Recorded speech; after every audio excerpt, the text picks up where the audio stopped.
Hôm nay em Trạm xin giới thiệu cơ sở chạy cá giống bên em. Địa chỉ chạy nằm ở quốc lộ 30, ấp 1, xã Phú Ninh, huyện Tam Nông, tỉnh Đồng Tháp. Đây là khung cảnh xung quanh của trại, ao trước và ao sau chứa các loại cá giống. Ngoài ra trại đã hoạt động gần 20 năm trong nghề, chuyên cung cấp đầy đủ các loại cá giống nước ngọt trên thị trường như hiện nay, bao gồm cá lóc con giống, cá thác lác cườm, cá tây tượng, cá lăng đuôi đỏ, cá lóc bông, cá hô, cá ép và rất nhiều loại cá giống khác.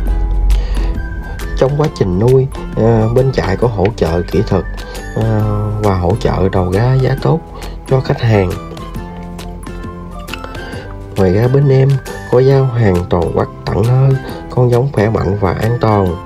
Với phương châm của trại là chất lượng uy tín, giá thành hợp lý. Anh chị cần cá giống cứ liên hệ trực tiếp bên em 0909 77 0509.